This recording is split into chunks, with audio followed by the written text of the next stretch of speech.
जय हिंद लाखन जी. Shweta. Yes, sir. Who is the first Jain sir. volunteer? Jai Hind. Okay, Shweta is ready. Lakhan, can you keep time? Yes, sir. Okay. Yes, sir. Yes, sir.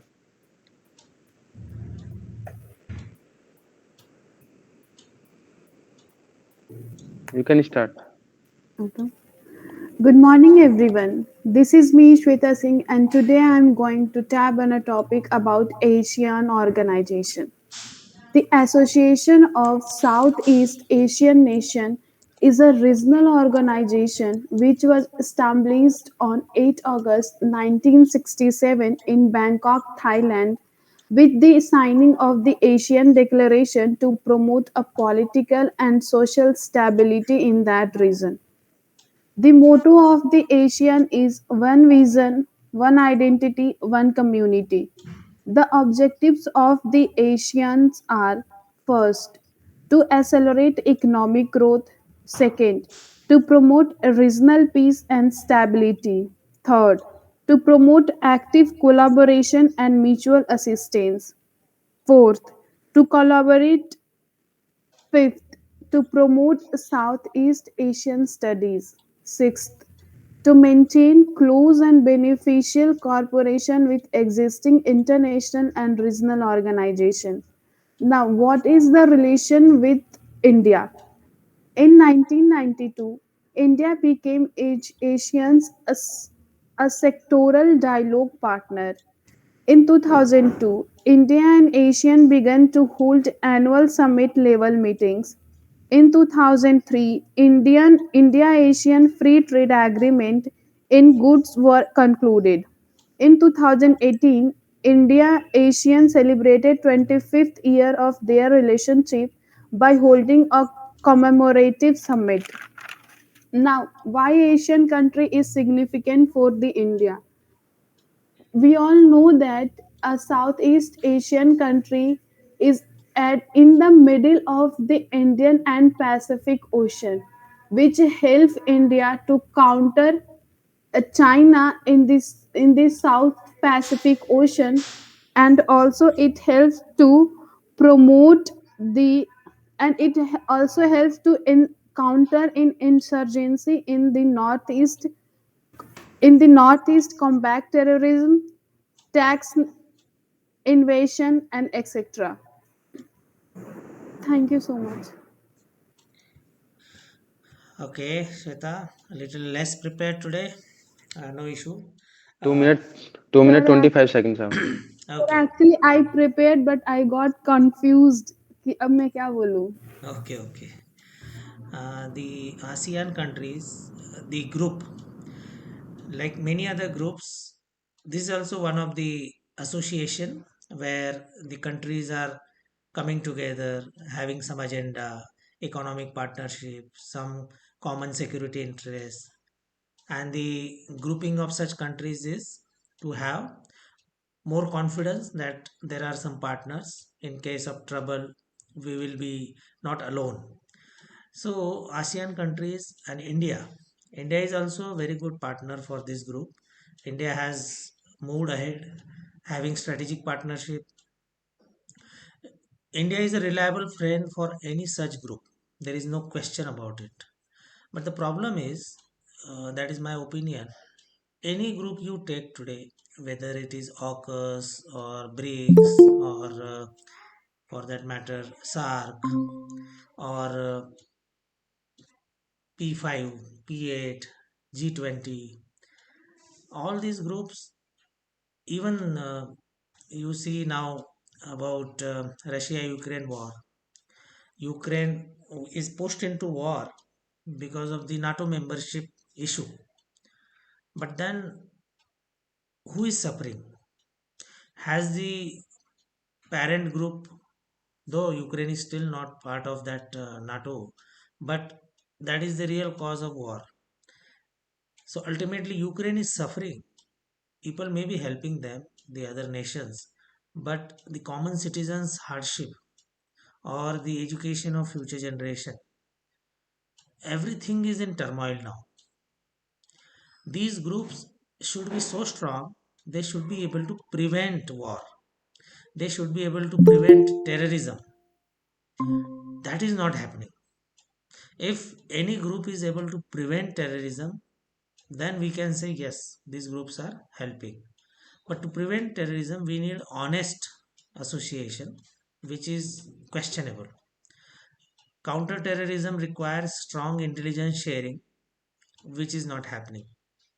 We still have countries harboring and nurturing and sheltering terrorists or most wanted people of other countries. So these things should stop. Then only probably these associations will have more impact. Business relations, no problem. In any case, business will flourish. You take the case of North Korea, closed economy, they don't share any business relations except with China or some countries secretly. But still, it is doing some business, doing some development. So, in the name of trade or in the name of market platforms, and then assuring the business communities that we are coming together, there is a positive interest. But the bigger problem is how can we prevent these uh, issues which are killing people, terrorist related things. I think these needs to be addressed if at all you want to come together. Border disputes are to be settled. Hardly any country is able to settle the border issues. So my opinion, in a way we are falling short to meet the overall aim of the such strong alliances. On paper it looks very strong, whether it is BRICS, SARC. So all these countries are not fulfilling the clear cut mission of coming together. Okay, no issue. Shweta, uh, it may happen in actual exam also, where you are sitting in a group discussion or in an interview. You should have that mental robustness that I have to finish, I have to somehow carry forward, and the given timeline is met. That is something we need to practice. Never give up in between. Okay. Okay, sir. Okay. Lakhan, ready? Yes, sir. Okay. Shweta, keep time. Okay, sir. You can start now. Good morning, everyone. Today is the need of technology, and artificial intelligence is one of the prominent tools nowadays, and it is the need of time. So today, my lecture is artificial intelligence in army. Gentlemen, we know that artificial intelligence is become one of the prominent tools in which everywhere it is being utilized, either it is in education or space or or defense. Artificial intelligence is a science that can be used for the making of software that which can think and work like an human mind. Now, like to tell you what are the prominent tools of the artificial intelligence. Artificial intelligence can help defense forces in deploying the artificial intelligence weapon technology in the forward post, like high resolution of cameras, sensor, UAV, and radars. These are the prominent tool which will providing the operational capability and give the real-time information data to the government, to the defense forces, so that they can take easily target and enhance their operational capability. Now, recently, the government of India, especially the Defense Minister Rajnath Singh, has been unveiled 75 new technology in which the Agni D is one of the prominent software which was uh, which was unveiled. Agni D software of India has it is indigenously made and has been deployed along the eastern border, which can detect the enemy position, ammunition, their movement, and what type of activity they are doing. It is one of the most prominent tool nowadays. Definitely in the coming year, the artificial intelligence will be getting too much data to the government of India. Government, especially, it can be utilized for the defense forces. Now, I like to tell you how the artificial intelligence can support defense forces. Gentlemen, we know that we have two hostile neighbor. like Pakistan and China. Their activity on the border are rising day by day. So now with the help of the technology, we without using of the intervention of the human, we can use and detect the intrusion along the border. So in the last, I would like to conclude my topic by saying that yes, artificial intelligence is one of the prominent tool, but still India is some late behind. USA and China has already reached at the top position. Although the second is Indian government is paying $30 million every year in the artificial intelligence, but the China is more than 30 times. So India must also be enhance its budget and more focus towards the Time up. technology according to the time. Thank you. Okay, Lakhan, very important topic in your SSB because technologically advanced systems are coming. The role of AI is going to enhance because, after all, if you see the modern military forces like US, how their recent wars are happening through drones, through human-less machines, and obviously US is fighting wars much away from their borders. But in case of India, we are fighting wars at our close borders where our humans are fighting.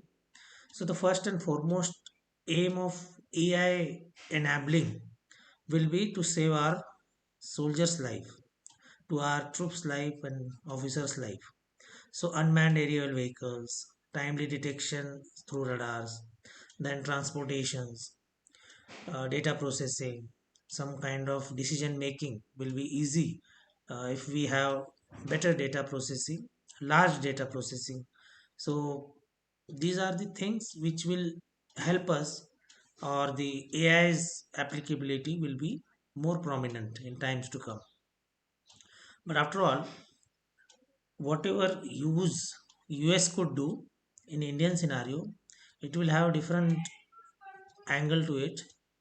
Our China border or Pakistan border is a close land border where our posts are hardly at some distance from the enemy post, where hand to hand fight is also going to place. Then distant missiles are there where the range of missile is varying from close combat till intercontinental missiles range. But then the future war is also of technology based war where the social media is playing role. The subconventional warfare tactics are getting different mode now.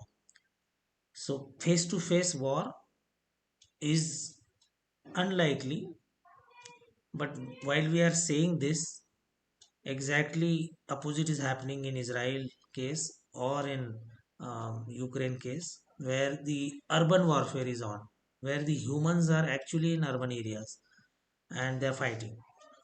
So supplementary role of technology is going to increase. But then when on one hand we say we don't want humans to fight on ground, we want to save our soldiers and officers.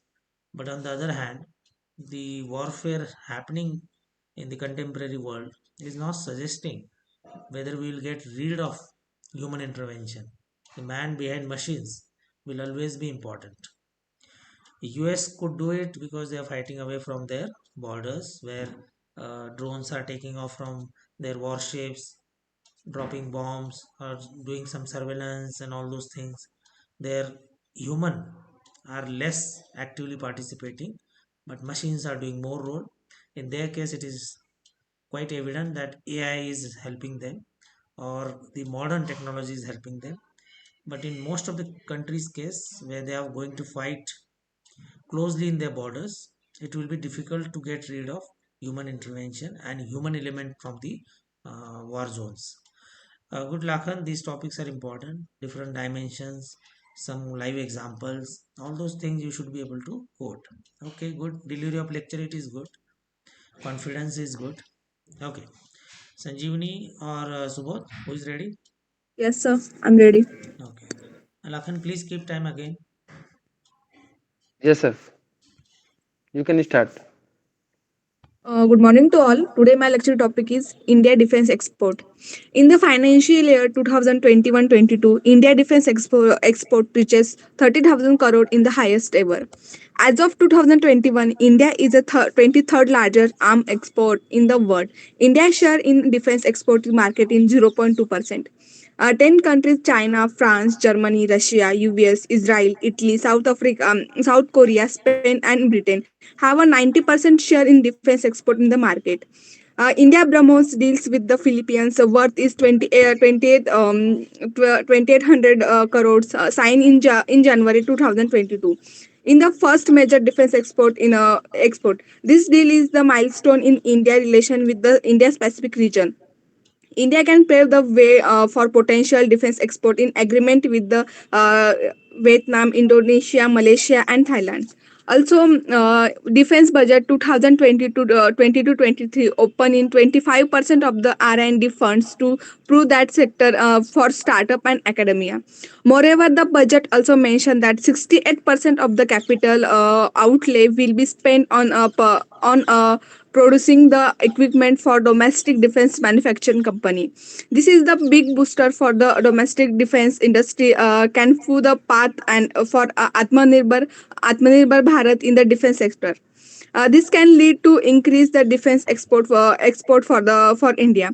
India is aiming to achieve 35,000 crore worth for defense export by the year of 2025.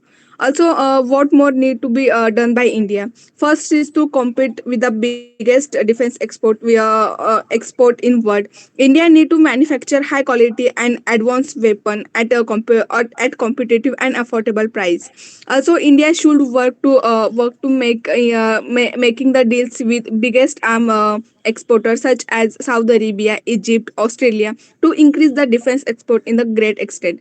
So, lastly, I want to conclude that India has come a long way in defense export and reaches as a all in high 30,000 crore in financial year 2021-22. India has a potential to compete with the biggest arm export in the world. Thank you. You finish within 2 minutes 27 seconds. Okay, under utilization of time, Sanjivani could have spoken more also.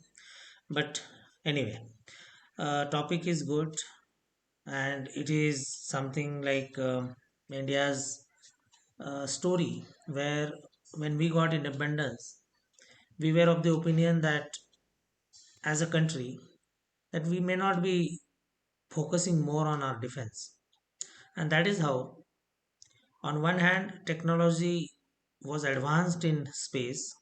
We have ISRO, and we could see that there is no dearth of talent in India.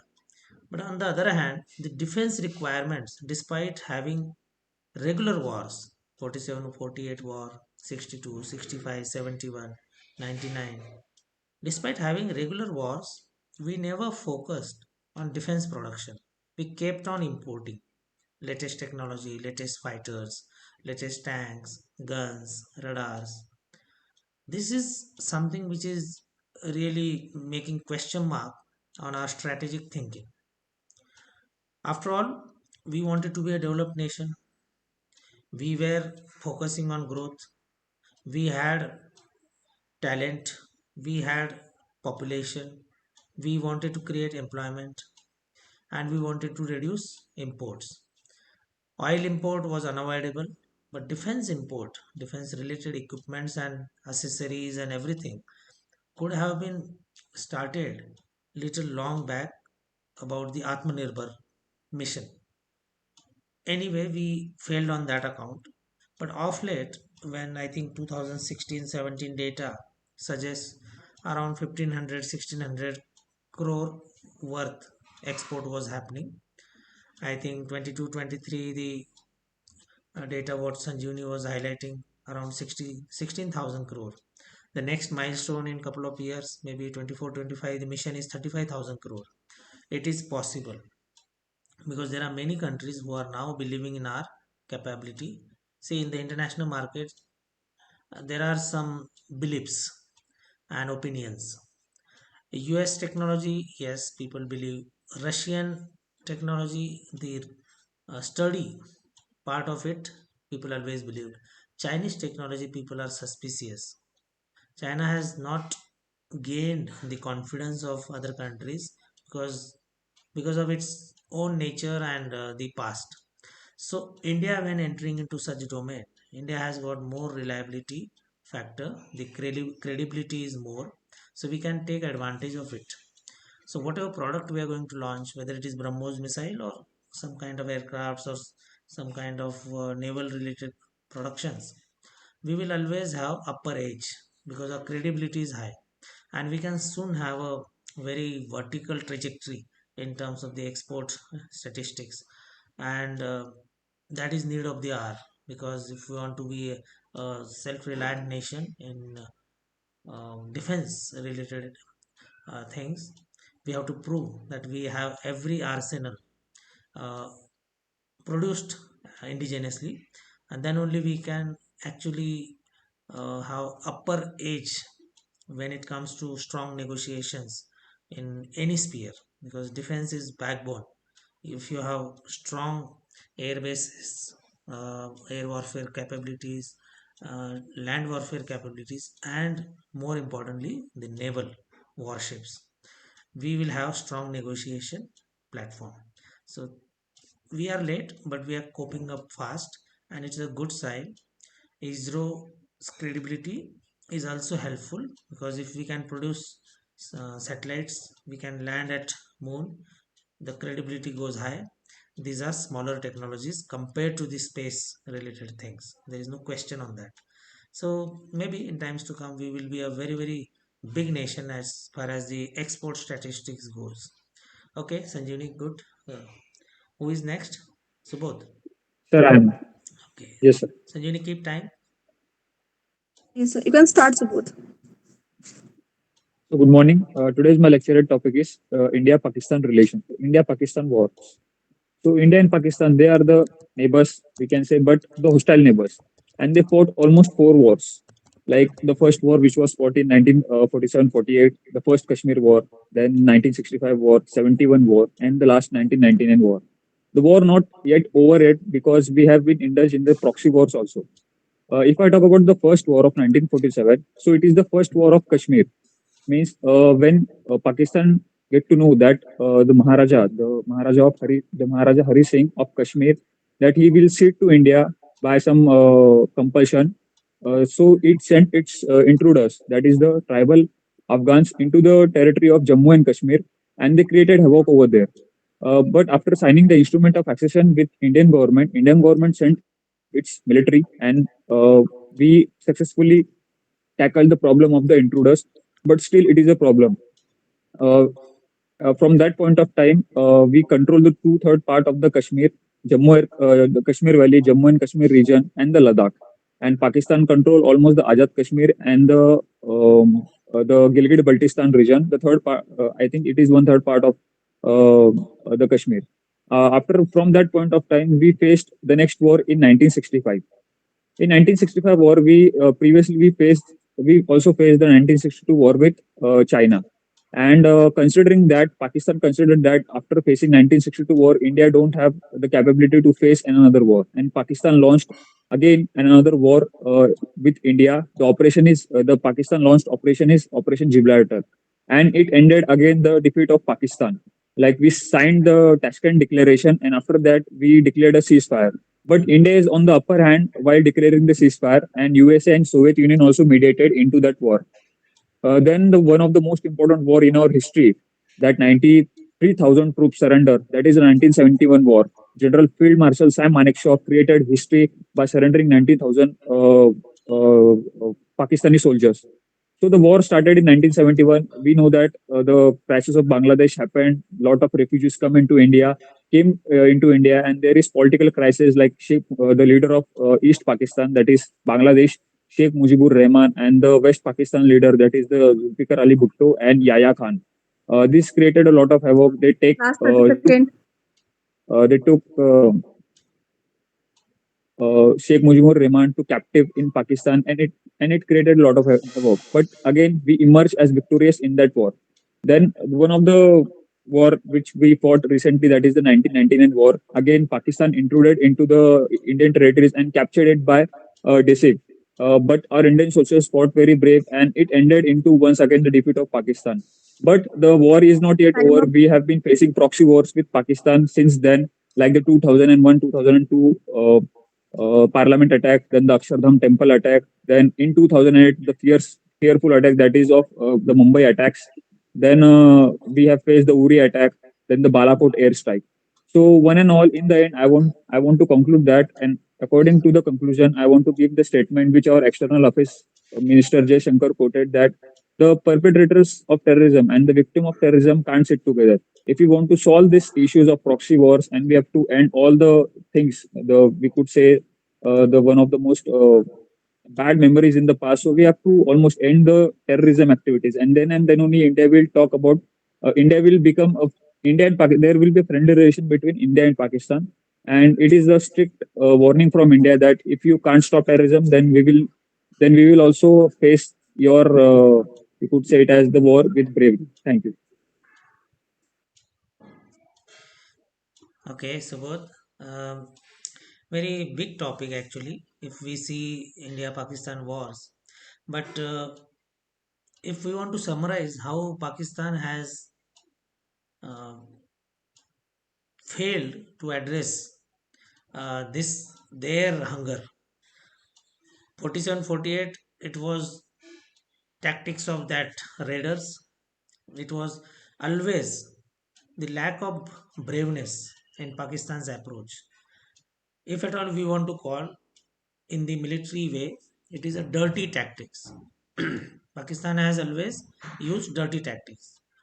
47-48 war, partition just finished, chaos was going on, and raiders invaded. And it was a evil plan. 65 war, it looks like a military war, yes, but what is the background? 62 war, India and China. India was at back foot. The leadership was changed. Our strong leader, Pandit Nehru, was no more, and relatively less influential leader from their viewpoint. Lal Bahadur Shastri ji was there, and they thought this is the weak phase of India, and again got deceived and defeated. 99, if you see, is again something like repeat of 47-48 with more dirty tactics.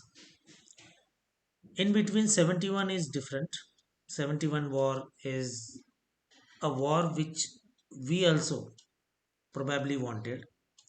That is the only war which we can label it as military war, where two nations fought, and Pakistan got defeated on many counts. Firstly, the East and West Pakistan got broken. Separate Bangladesh came out. Their army got exposed. Their capability got exposed. Their political setup got exposed. And yes, India could not gain more out of it despite being at a strong negotiation platform. That is our failure. But in all these wars, one thing is highlighted: Pakistan has always failed in planning because of the ill intent. They never showed in military or in warfare the enemy has to be brave. Pakistan has, to my understanding, has lacked on those aspects. They have never been brave. They have been ill intended.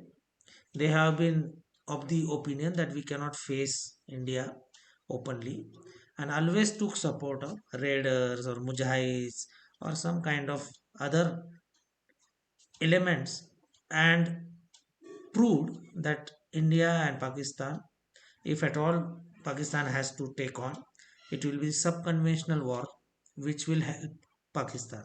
And that is how they have been practicing, propagating, whether it is drugs menace, pushing the drugs into the bordering states, Punjab or J&K, whether it is some kind of hawala transactions trying to affect our economy, the fake notes, then radicalization of people pushing some front organizations, not only Pakistan, then there are other elements also who are working together. But in a way, if we want to summarize what Subodh is highlighting about India Pakistan wars, Pakistan has always failed. Pakistan has labeled itself as a timid. If we want to see from the bravery point of view, they have never shown the brave face. Couple of battles, yes, they can be labeled from the both sides as a brave battles, but strategically, Pakistan has always planned from the timid and less confidence from their leadership or whatever way. So all these wars signify that Pakistan was of the opinion that subconventional warfare tactics, guerrilla tactics, or the sideways is the alternative and not the front facing of India was their agenda. So in a way, today the warfare tactics is changing. Social media has come, and we need to be more alert. Whatever we are witnessing in Punjab or in other parts of the country, drugs. The drugs is the new warfare tactics. Social media uh, or indoctrination through social media, radicalization, changing the opinions, changing the minds, or there are some bad elements and some disgruntled organizations, peoples in our setup to fuel them. All these tactics are on high now, and we as a nation need to understand and uh, defend ourselves. Just defeat the enemy for their evil plans. Okay, good. Subodh spoke well. Akash, you want to speak? Yes, sir. Jain, sir. Okay, Subodh, keep time. Yes. Yes, sir. You can start. Good morning, everyone. My today's lecturate is on the topic of CDS, which is the Chief of Defense Staff. So, Chief of Defense Staff is a four-star general who is the principal military advisor of the Defense Minister on any issues related to any of the tri-services, that is the Army, Navy, and Air Force. The creation of this post was first recommended by the Kargil Review Committee in 2001. After that, some other committees in 2011, and in 2016 it was recommended by Lieutenant General DB Shekatkar. So in 2019 our prime minister declared that we will having a chief of defense staff post in our country, and finally on 1st of Jan 2020 we got our first CDS, who was General Bipin Rawat. But unfortunately we lost him in a tragic plane crash accident. And so our next CDS is Lieutenant General Anil Chauhan, who is currently serving as the Chief of Defense Staff for our country. So, if we look at the roles of CDS, the roles of CDS are CDS is the head of Department of Military Affairs, which is in the Ministry of Defense. Also, he is the permanent chairperson of COSC, which is the Chiefs of Staff Committee. Also, he is a permanent member of Defense Acquisition Council, which is headed by the Defense Minister, and Defense Planning Committee, which is headed by the National Security Advisor. CDS is also the military advisor to the Nuclear Committee, which is chaired by the Prime Minister, and it looks into India's nuclear arsenal. Now, the responsibilities of CDS are: CDS is the administrator of India's tri-service organizations related to cyber and space. Also, CDS looks into the monitoring of contacts, the privatization of procurement of India's defense equipments. Also, it promotes the use of indigenous equipments. It leverages the current systems and transforms it. Also, CDS looks into the privatization of budget to the tri services, and according to the total budget allocated by the defense minister. Now, the challenges to the CDS post are: challenges may be several, as CDS role is to promote the jointness and integrity among the tri services. So we know that it would not be easy to restructure the tri services and to make them work as an integrated force.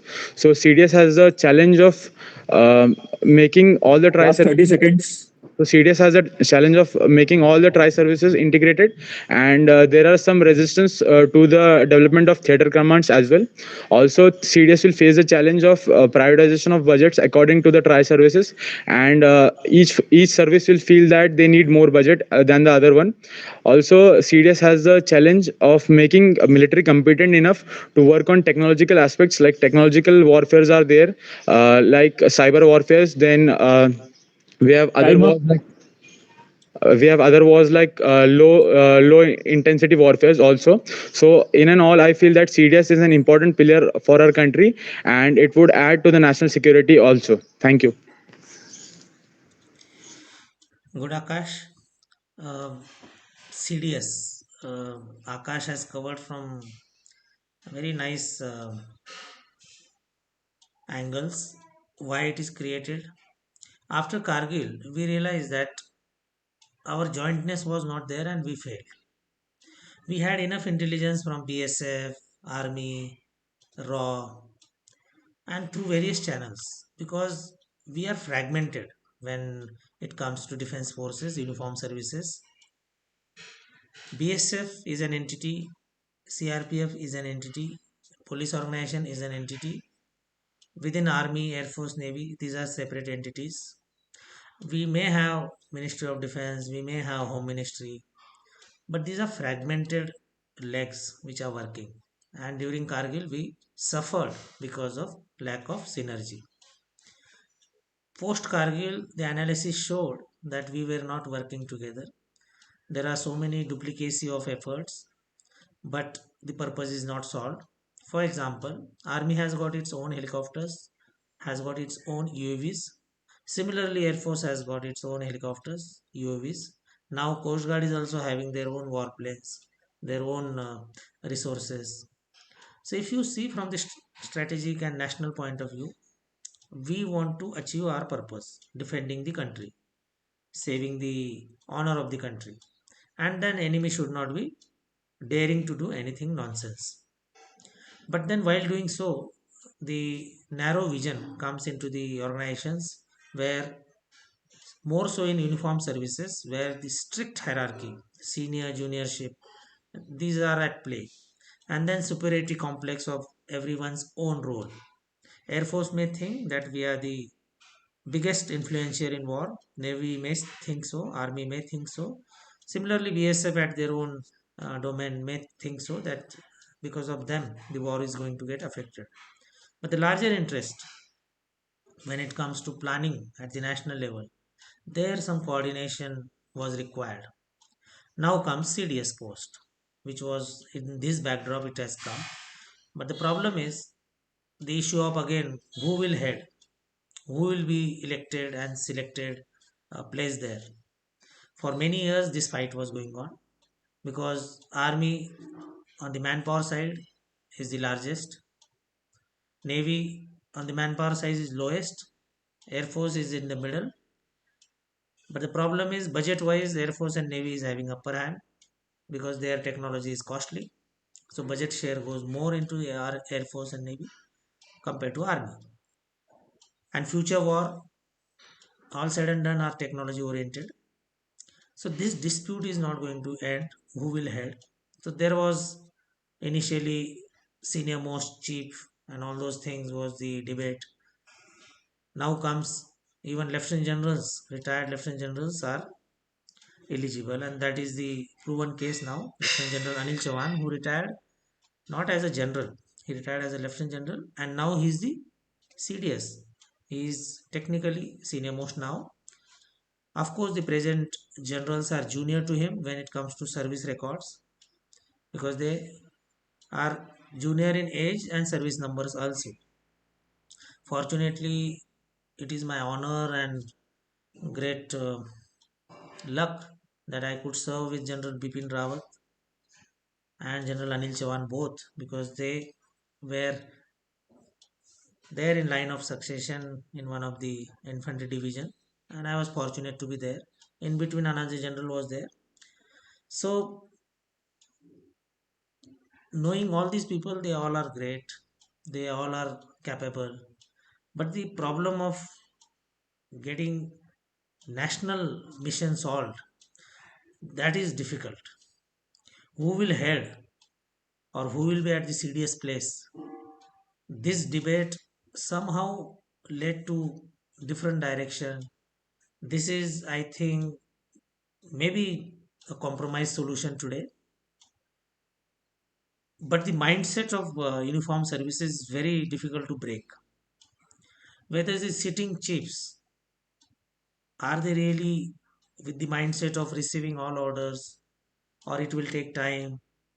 Because Army, Air Force, Navy, these three organizations are headed by their respective chiefs.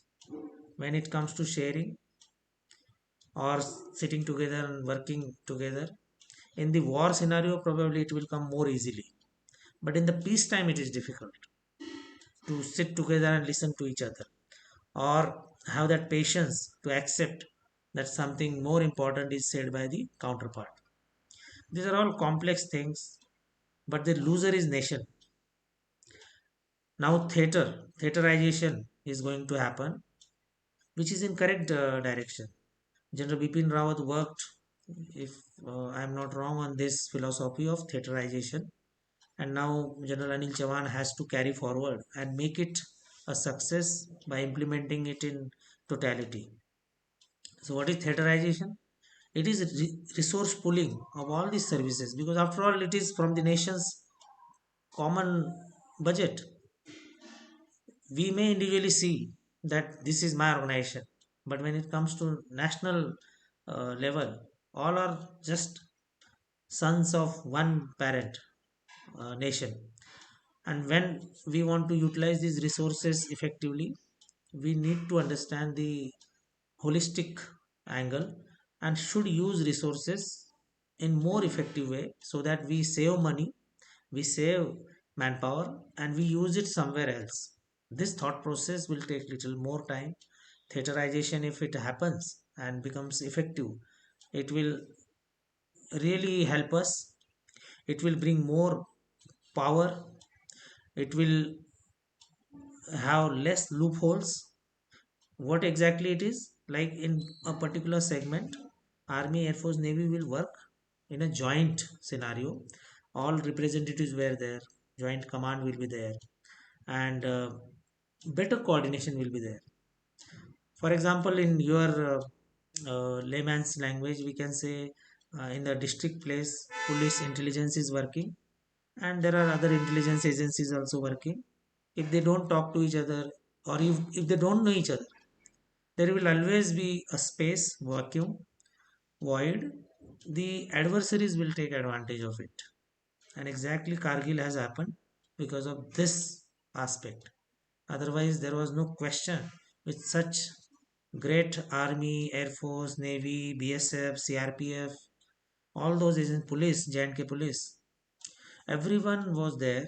And then top of it, we have raw IB. Everyone is oriented toward defending country. And how come we could face a little humiliation in terms of initial part of that Kargil episode, and thereafter we bounce back and we thrown them away? That is the bravery, but the root cause is initially we were not alert, or we were alert in fragments, and we were not having enough coordination to timely detect it, share it, and just act on it. So it was a delay, and unnecessarily it was avoidable. Yes, it was avoidable. That is my opinion. And in future, probably these things should not happen. More technology, more speed has come into every aspect. So we cannot afford to delay or be late in the war scenario in tomorrow's um world. So that's why I think these steps, whether it is creation of CDS post for better synergy, the joint commands, or theaterization of um, armed forces, these are all steps in correct direction. In times to come, probably it will give us benefit. Things are going in a correct direction.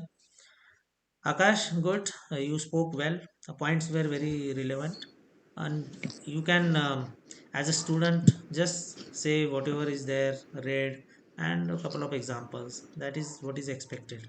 Good. Anything else? Thank you. Okay. We will end here. Have a good time. Keep studying hard. Be little alert on your time plans. Don't waste time, enjoy also, but your exam, whether it is at 3 months, 6 months, 2 months, 1 month, be little more alert, practice well. Okay, bye, Jai Hind. Gents, Then, sir.